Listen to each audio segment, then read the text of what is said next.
The air smelled of smoke and sorrow. The wind carried with it the last breath of a dying town, its ashes drifting over the dry plains like gray snow.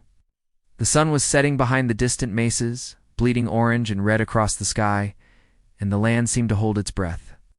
Nothing moved except the faint curls of smoke rising from the ruins of what had once been a small frontier settlement. Horses lay still, wagons turned to blackened skeletons, and the wooden chapel that once stood proud now leaned half-eaten by fire. Through the haze, the Apache warrior rode slowly, his horse's hooves crunching against the scorched earth. He said nothing, his dark eyes scanning the wreckage with quiet intensity. He had seen death before, many times, but something about this place felt different. It wasn't just another raid or another burned homestead. This was something crueler, something that had gone too far. His people did not do this. He knew that before he even reached the center of the devastation. He dismounted near the remains of a water trough, its edges still steaming. His boots sank into the soft ash as he moved carefully, his hand never far from the knife at his belt. A silence hung heavy, broken only by the faint creak of a ruined door swaying in the wind. Then he heard it, a sound so soft he thought it might be the whisper of the wind. But it came again, faint and human. A weak, broken breath. He turned sharply, scanning the ruins until he found her. A young woman, lying among the debris of what had once been a house. Her dress was torn and covered in soot, her hair tangled and streaked with ash. She was half buried beneath a fallen beam, her hand trembling as she tried to push it away. He rushed forward, dropping to his knees, and with careful strength lifted the beam off her. She gasped, clutching at her chest, her face pale beneath the dirt. "I can't breathe," she whispered, her voice a thread of sound that barely reached him. He looked down at her, his expression unreadable, though something flickered in his eyes, mix of concern and suspicion. He pressed his ear close to her mouth, checking that she was still alive. Then, gently, he slid an arm beneath her shoulders, lifting her enough to help her breathe more easily. She winced in pain, but her breathing steadied. The warrior looked around again, searching for any sign of movement, but the land was empty. The riders who had done this were long gone. He knew by the tracks near the riverbed that they weren't his people. These were white men's boots, sharp-heeled and organized. He had seen the same kind before. Merchants turned bounty hunters, soldiers turned thieves. Men who took what they wanted and blamed others for it. The woman's eyes fluttered open, glassy with confusion. She tried to speak, but her voice broke before any word formed. The warrior poured a small amount of water from his canteen onto a cloth and pressed it to her lips. She drank weakly, her gaze fixed on him, unsure whether he was friend or foe. "Who did this?" he asked quietly. His English was accented but clear. She blinked, struggling to find her voice. They came before dawn," she rasped. "Said we were hiding something. Said the Apaches would pay." His jaw tightened. He looked down at the ground, his expression hardening. The pattern was two familiar white men dressed as natives, attacking settlements to stir hatred. It had happened before, and it would happen again. And each time, it was his people who suffered for it. The woman reached for him weakly, her fingers brushing his wrist. "Please. Don't leave me," she whispered. He looked at her, studying the fear in her eyes. There was no deceit there, only desperation. He nodded once and began tearing strips of cloth from what was left of her dress to bandage the wound on her arm. Her skin was cold to the touch, and he could see the faint tremor running through her body. "What is your name?" he asked. She hesitated, her eyes darting toward the horizon, as if trying to remember who she was before the fire. "Evelyn," she finally said. "Evelyn Harper." He nodded slightly, committing it to memory. "You will not die here, Evelyn Harper," he said quietly, "but we must move before they come back." She tried to sit up, but her strength failed. He lifted her easily, wrapping his blanket around her shoulders, and carried her toward his horse. The animal shifted uneasily as he approached, catching the scent of blood and smoke. He whispered something soft in Apache, calming it before securing Evelyn in front of him. They rode toward the rising moon, leaving the ruins behind. The land stretched endlessly, painted in shades of silver and gray. Every few minutes, Evelyn stirred and murmured something, fragments of memories, names, cries for help. The warrior listened in silence, guiding the horse steadily through the rough terrain. When they reached a ridge overlooking the valley, He stopped and glanced back. From this distance, the town looked like a dying ember fading into the night. He felt a weight in his chest, not from guilt, but from the burden of knowing how stories like this would be told. By morning, people in the next settlement would say the Apaches burned another village. And by noon, soldiers would be riding through the canyons, looking for revenge. He turned away and urged the horse forward. The night air grew colder, and the sound of coyotes echoed in the distance. Evelyn shifted slightly against him, her voice barely audible. "Why are you helping me?" He didn't answer for a moment. His gaze remained fixed on the dark horizon. "Because I know what it is to lose everything," he finally said. Hours passed before they reached the canyon. The moon was high, bathing the rocky cliffs in pale light. He dismounted and carried Evelyn to a small cave near a spring. It wasn't much, but it was shelter. He built a small fire, careful to keep it hidden from view, and handed her a piece of dried meat. She took it with trembling hands, though she could barely eat. "Rest," he told her softly. "You are safe for now." She looked up at him, her eyes glistening in the firelight. "What will you do when they find us?" she asked. He glanced at the mouth of the cave, listening to the wind sweeping through the canyon. "If they come," he said quietly, "they will regret it." The flames flickered, casting shifting shadows across the stone walls. Evelyn watched him as sleep slowly pulled her under. There was something unshakable about him, something that made her believe they might survive the night. But as her eyes closed, a faint noise outside made the warrior tense. He rose silently, moving toward the cave entrance. Down below, on the valley floor, torches flickered riders. There were at least 6 of them, maybe more, and they were heading in their direction. The warrior's grip tightened on his rifle. He turned his head slightly to glance back at Evelyn. She was still, her face soft in the glow of the fire. He exhaled slowly, lowering to one knee as the riders drew nearer. We could see their shapes, now men in long coats, their horses restless. One of them carried something that glinted under the moonlight, a metal badge. They weren't raiders this time. They were soldiers. And they were hunting him. The warrior's jaw clenched as the realization settled in. He had saved a woman from the ashes, but in doing so, he had invited a storm. The night around him grew still, the fire flickering low, and for a moment, all he could hear was the rhythm of his heartbeat and the whisper of her voice echoing again in his mind. "I can't breathe." He looked down at her sleeping form, knowing that before dawn, everything would change again. The night pressed against the canyon walls like a heavy cloak. The Apache warrior crouched near the cave's mouth, every muscle tensed. The riders below were closer now, their torches weaving through the darkness like restless fireflies. The faint jingle of bridles and the low murmur of voices carried upward through the cold air. He could hear them calling to one another, trying to track something or someone. He knew their kind. They weren't just soldiers. They were the kind of men who hunted for bounties and pride, the kind who believed that justice could be sold and bought.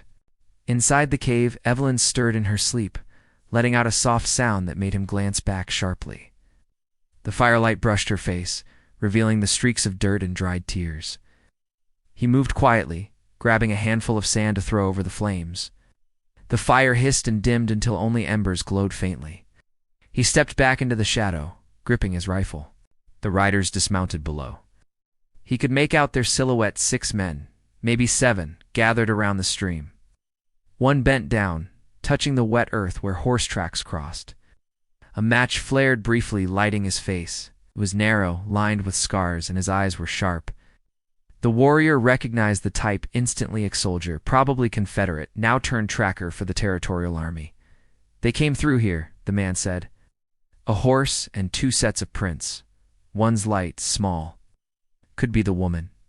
Evelyn's breath hitched faintly in the cave.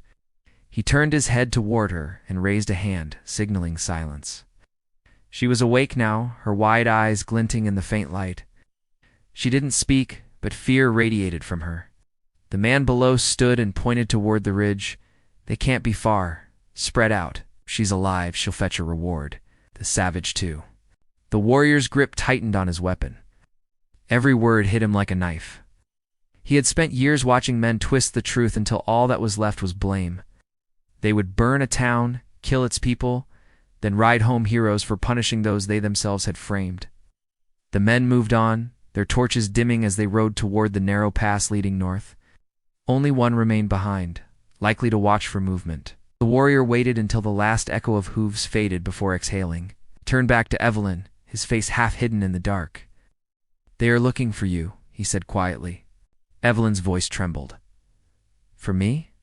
Why? I didn't do anything." He studied her for a long moment. "What did they want when they came to your town?" She closed her eyes, trying to recall the chaos. "They said the settlers were trading with the Apaches, that someone had been giving weapons, but that's not true. We barely had enough rifles for ourselves." Her voice cracked as she spoke, her hands clutching the blanket tighter. "They wanted someone to blame. When my father stood up to them, they shot him. The fire. It spread after that." He felt a cold weight settle in his chest. "Your father's name? Thomas Harper?" "He was a preacher," she whispered. "He always believed there could be peace here, between your people and ours." The warrior's gaze dropped to the ground. He had heard that name once before. Harper, the man who had come west preaching hope to a world that no longer wanted it. Some of his own people had spoken of him with respect. He had even risked his life to bring medicine to their sick children one winter. "Your father was a good man," the warrior said softly. Evelyn's eyes filled with tears. "Then why did they kill him?" He had no answer. He turned away, looking out into the canyon where the torches had disappeared.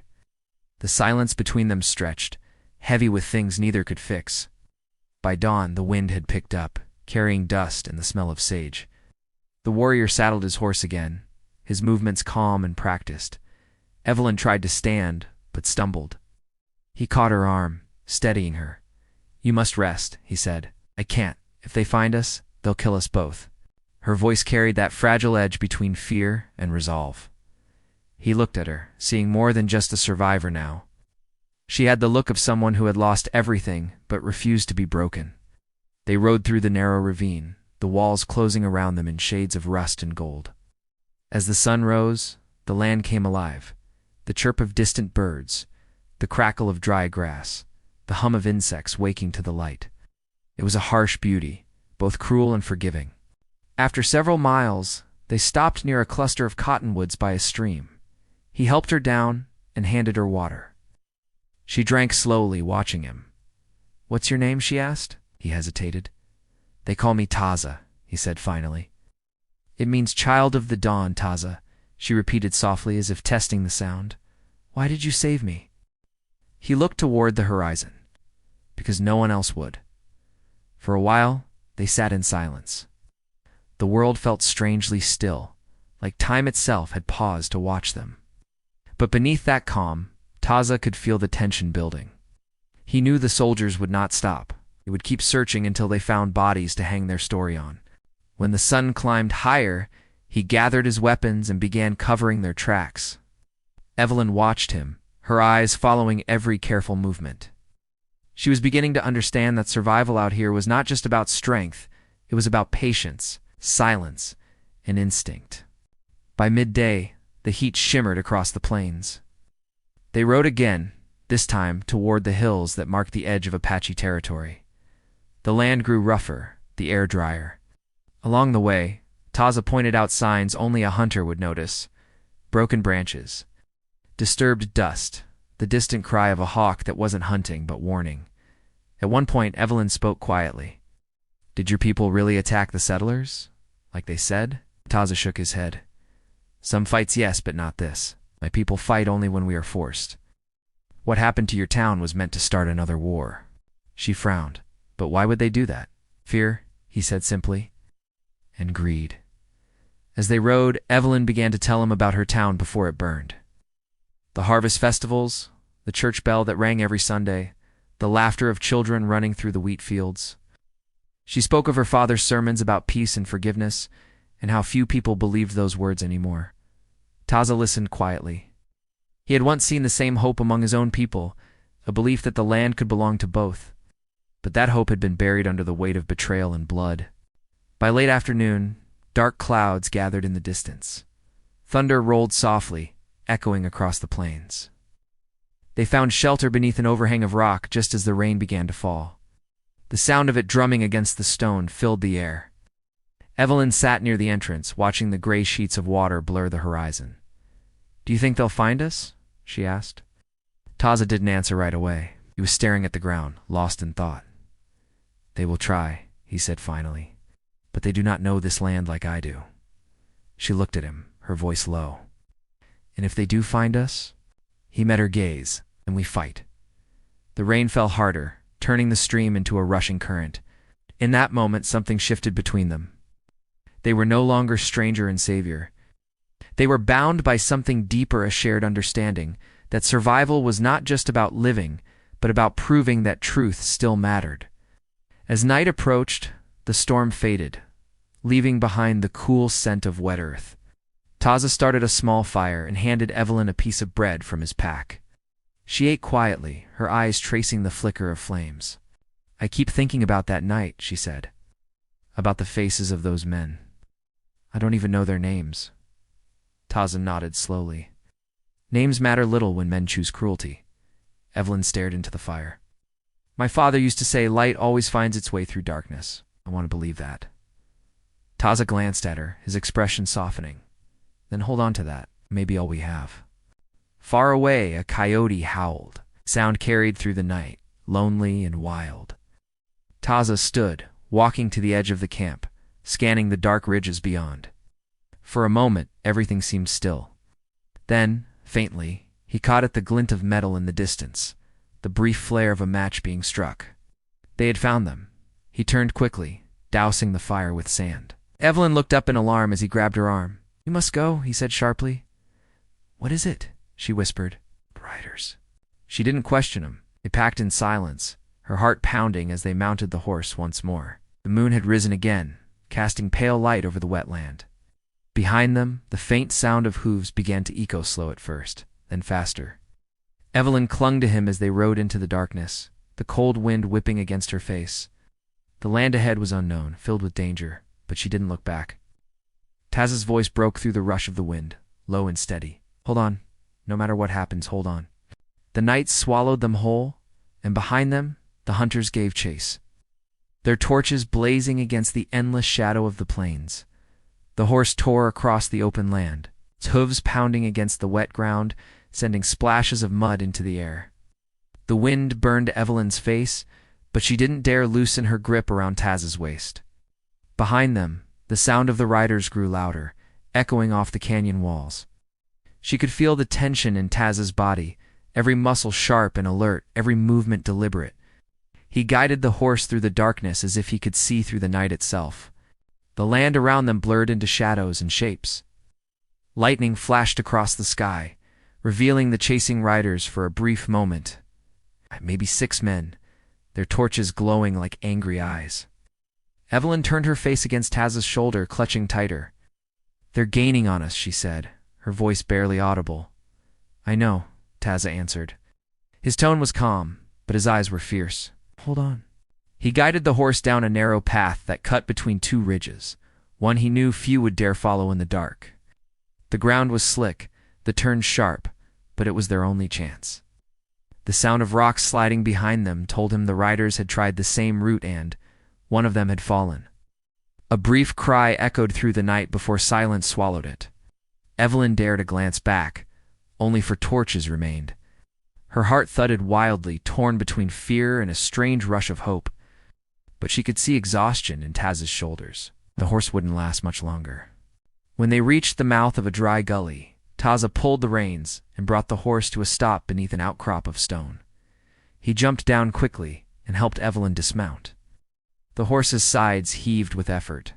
The animal galloped off into the distance, drawing the rider's attention away. He turned to Evelyn.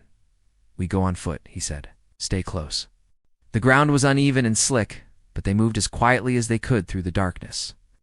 Taza led her toward a cluster of mesquite trees at the base of a hill. From there, he could see the faint glow of torches in the distance, spreading out like hunters circling prey. He knew they wouldn't stop. Men like these didn't give up once the scent of blood was in the air. Evelyn crouched beside him, her breathing shallow. "They'll find us," she whispered. "Not tonight," he said, his eyes scanning the ridge above. "There's an old mine up there. It will hide us until sunrise." The climb was rough. Evelyn's dress snagged on rocks, her hands scraped and trembling, but she didn't complain. She could feel the weight of the world pressing against them, the fear of being caught, the exhaustion that threatened to pull her down, but Taz's steady voice kept her moving. When they finally reached the entrance of the abandoned mine, he led her inside. The air was cool and still, the smell of earth and rust thick around them.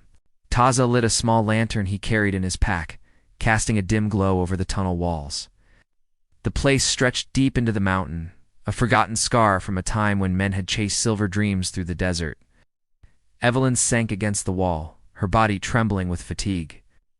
Taza crouched beside her, listening to the wind outside. "We have until dawn," he said quietly. "Then we move again." She looked at him through the flickering light. His face was calm, but his eyes told a different story. There was something there, pain, maybe guilt. "You've done this before," she said softly. He nodded. "Too many times." "Running?" "Surviving." Evelyn drew in a shaky breath. What did they mean when they said the woman would fetch a reward? "Why me?"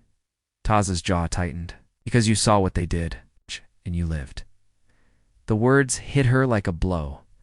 She hadn't thought of that before, the idea that she wasn't just a survivor, but a witness.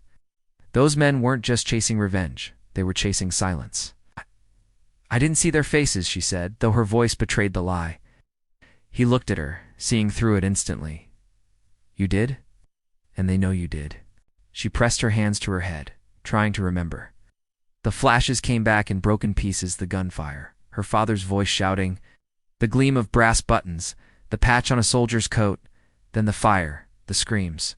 She shook her head, tears burning her eyes. "Why would they do that?" "Because war never ends," Taza said quietly.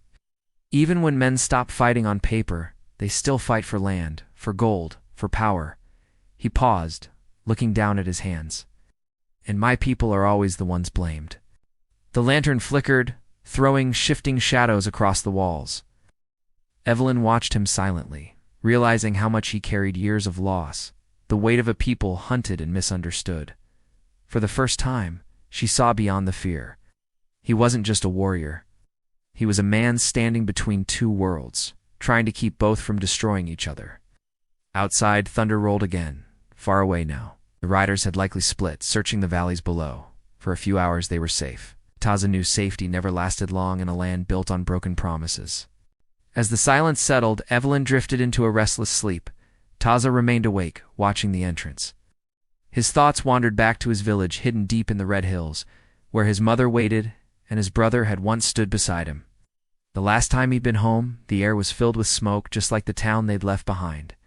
Soldiers had come there too, accusing his people of stealing cattle. His brother had died trying to protect the elders. Since that day, Taza had lived between vengeance and peace, never fully belonging to either side. When dawn finally crept through the cracks of the mine, he stirred Evelyn gently. "It's time." Her eyes opened, still heavy with sleep. "Where will we go?" "To my people," he said. "They will shelter you." She hesitated. "Will they trust me?" He met her gaze. "They will, if I say so."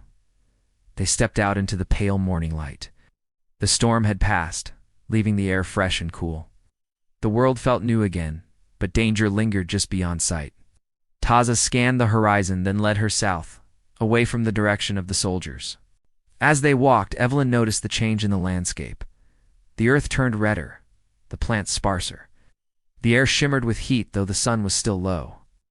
The land felt alive, whispering secrets through the wind. By midday, they reached a stretch of open desert. Taza stopped near a cluster of rocks and crouched, examining the ground. "Tracks," he murmured. "They're circling back." Evelyn looked around nervously. "What do we do?" He pointed toward the east. "There's a canyon 2 miles ahead. We'll reach it before they do if we hurry." They started again, pushing through the rising heat. Evelyn's legs ached, her throat dry, but she refused to slow down. She could feel something deep inside her, changing the fear, slowly giving way to a quiet determination. As they neared the canyon, Taza's sharp eyes caught movement on the horizon. A lone rider was watching them from a distance. The man wore a wide-brimmed hat and a long coat that fluttered in the wind. Even from afar, Taza recognized the way he sat his horse, steady, confident, dangerous. Evelyn followed his gaze. Is it one of them? Taz's expression darkened. Worse, he's the one leading them. The rider turned his horse and vanished behind a ridge. Taz knew what that meant. The others would soon be closing in. They reached the canyon just as the sun began to sink again. It was a narrow cut through the earth, steep and winding, filled with echoes and shadows. They descended carefully, the path twisting between boulders. At the bottom, the air was cooler, and a small stream trickled along the rocks.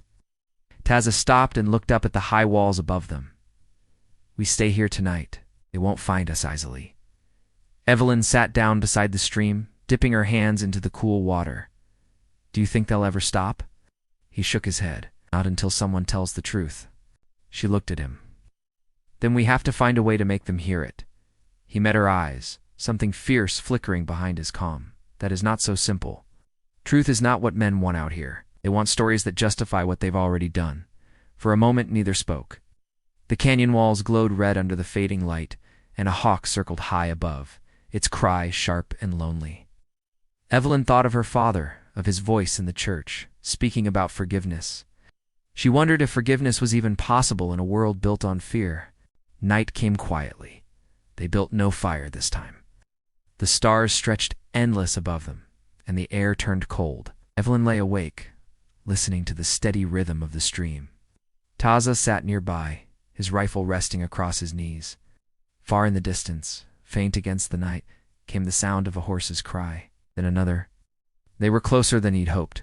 Taz's hand tightened on his rifle. The hunt was not over. It had only begun. The canyon was silent except for the faint whisper of water sliding over stone. The air had grown colder through the night, and a soft mist hung near the stream. Evelyn couldn't sleep. Her body was still, but her mind kept turning over everything that had happened. The fire, the men, her father's voice, and now this endless running. Each sound outside made her heart jump, even when it was only the wind brushing against the rocks. Taza sat near the mouth of the canyon, his eyes on the stars fading into dawn. He hadn't slept either. Every instinct in him was alive, aware, waiting. The horse cries he'd heard hours before hadn't been imagination. They were being tracked again, slower this time, smarter. Whoever led the riders knew what he was doing. As the first light broke over the cliffs, Evelyn rose quietly and walked toward him. You heard them again, didn't you? She asked. He nodded once. They're close. Too close. She wrapped her arms around herself, shivering. I don't understand why they won't stop. I'm just one person. Taz's expression stayed hard. It's not you they're chasing now. It's what you know. If you speak, their lie dies. They can't let that happen. Evelyn swallowed hard. The truth had become a burden she never asked for. She thought about the faces she'd seen that night, the men shouting, the fire lighting up their eyes. She didn't remember their names, but she remembered their uniforms, the glint of a badge that caught the firelight. Someone in power had ordered it, and now the same power was chasing her across the desert. The morning came slow and gray. They moved out as the sun touched the canyon walls, walking where the stream narrowed and curved. The land ahead opened into low hills and dry plains. Somewhere beyond those ridges, Taz's people waited. Evelyn could see the wear in his movements, the quiet burden he carried for both of them. He never complained, never spoke more than he needed to, but his silence said everything. By noon, the air was thick with heat again. The wind carried dust that stung their eyes. They stopped beneath a twisted juniper tree to rest. Evelyn sat in the shade, her breathing uneven. Do you think your people will believe me? She asked quietly. Taza looked out across the land, scanning the horizon. Ali, they will listen, he said. Believing is something else. Why? She asked. He turned his gaze back to her. Because they've been lied to too many times. Every treaty, every promise broken. Trust is something that takes generations to build and one night to lose. Evelyn lowered her head.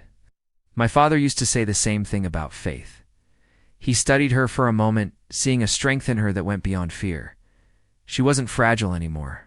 The desert had changed her, or maybe it had revealed what was always there. Before he could answer, a distant gunshot cracked through the still air. The echo rolled across the plains like thunder.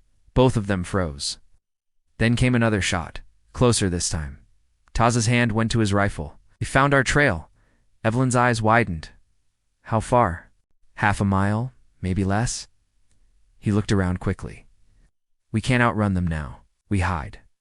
He led her toward a cluster of rocks that jutted out of the ground like broken teeth. Behind them was a narrow gap leading to a shallow cave. It wasn't much, but it would keep them hidden if the riders passed close. They slipped inside, crouching low. Minutes stretched like hours. The pounding of hooves came closer, then slowed. Voices carried faintly through the air, men talking, laughing, confident. Evelyn pressed her hand against her mouth, forcing herself not to breathe too loud. "Tracks end here," one of the men said. His voice was rough, familiar. "They can't be far. That savage knows the land, but he can't hide forever." Evelyn's heart raced. She recognized that voice.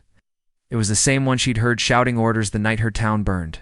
She looked at Taza, who met her gaze and gave a slight shake of his head, warning her to stay quiet. The men dismounted. The sound of boots crunching over gravel grew louder. Taza raised his rifle slightly, ready. A shadow passed over the mouth of the cave, and for a moment Evelyn was sure they'd been found. But the man turned away, spitting into the dust.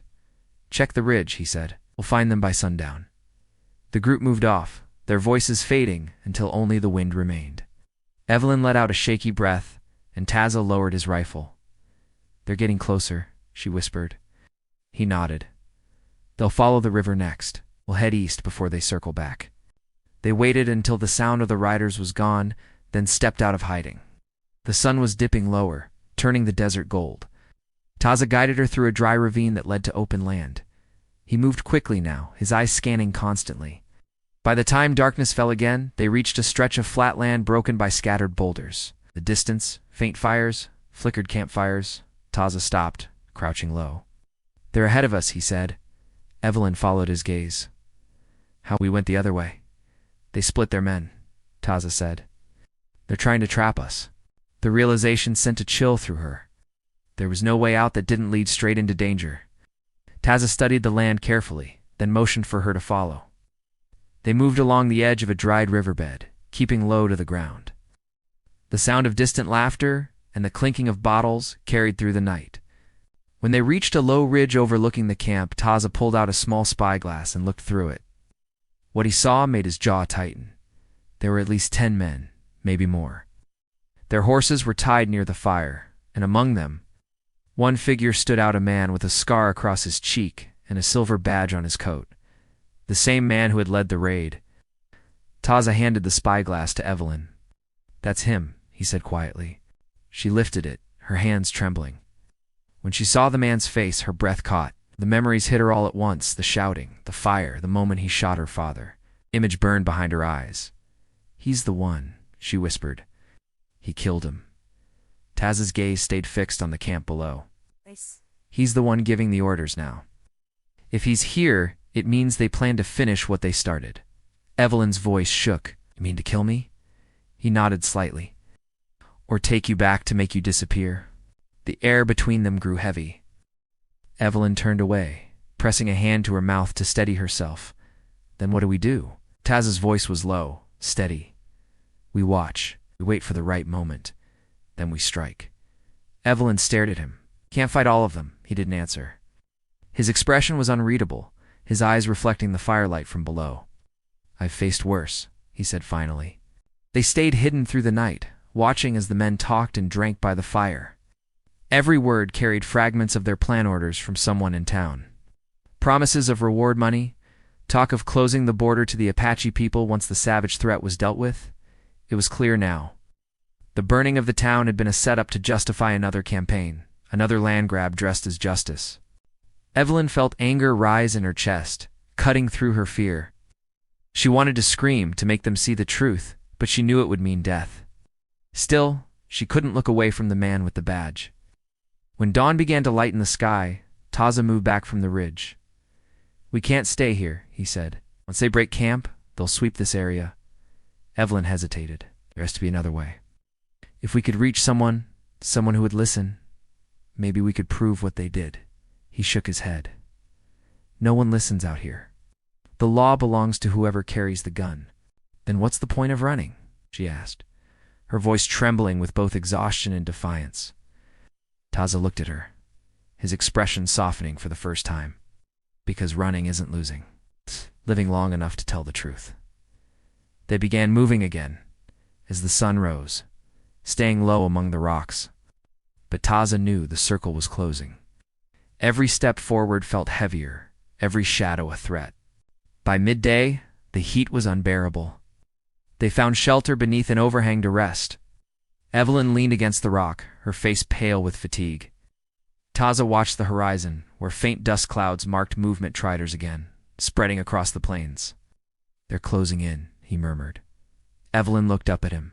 "How many?" "Too many." The words hung in the air. They both knew what that meant. There was no way to outrun them this time. The only path left was forward straight into the heart of it. Taza stood, his shadow long against the stone. "When the sun sets, we move toward the mountains," he said. "If we reach them, we'll have the high ground." Evelyn nodded slowly. Her fear hadn't left her, but something else had taken its place. Resolve.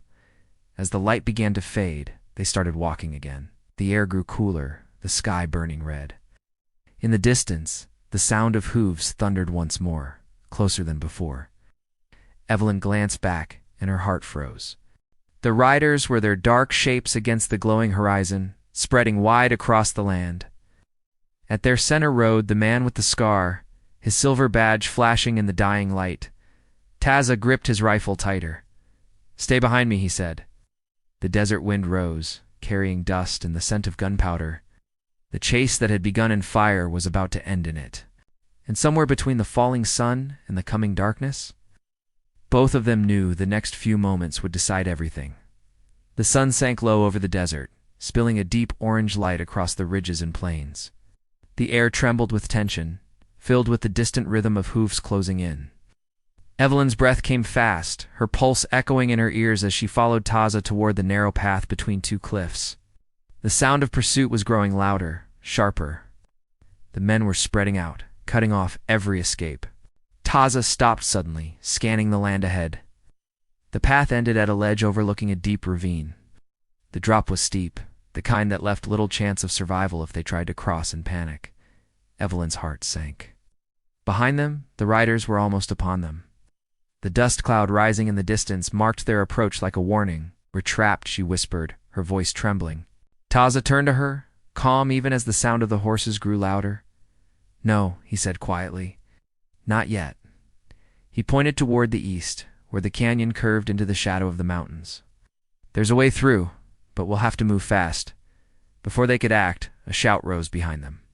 The riders appeared over the ridge, their leader at the front. The man with the scar. His badge caught the light again, and his voice carried through the air. "You can't run forever," he called out. "End it now, and maybe I'll let you both live." Evelyn stood still, watching him, her fear turning into something else in Gyre. For the first time, she wasn't running. She turned to Taza, her voice firm. "No more running," she said. Taza's eyes met hers. He nodded slowly, understanding. He loaded his rifle with quiet precision, his movements steady. "Then we make our stand." The sound of hooves thundered closer, the ground shaking beneath them. Dust rose around the riders as they spread into a half circle, blocking every way out. The man with the scar dismounted, walking forward with a smirk that didn't reach his eyes. "You've caused me a lot of trouble," he said. "Should have stayed quiet." Evelyn stepped forward before Taza could stop her. "You burned a town to hide your lies," she said, her voice shaking with emotion but not fear. "You killed innocent people and called it justice." The man's smile faded. "You think anyone will believe you? You're just a frightened girl who ran into the desert?" "No one will care." Taza raised his rifle. "They'll care when the truth reaches them," he said. The silence that followed was sharp and heavy. The leader's hand moved toward his gun, but before he could draw, Taza fired. The shot echoed across the canyon, scattering the horses. Chaos broke out as the other men shouted and returned fire. Dust and smoke filled the air. Evelyn dropped behind a rock, her heart pounding. The sound of bullets hitting stone was deafening. Taza moved with precision, his aim quick and deliberate. shot he fired pushed the riders back, forcing them to scatter. But they were too many, and the ammunition was running low. Evelyn could see it in his eyes, the calculation, the understanding that this fight couldn't last. Then she saw it, the ravine.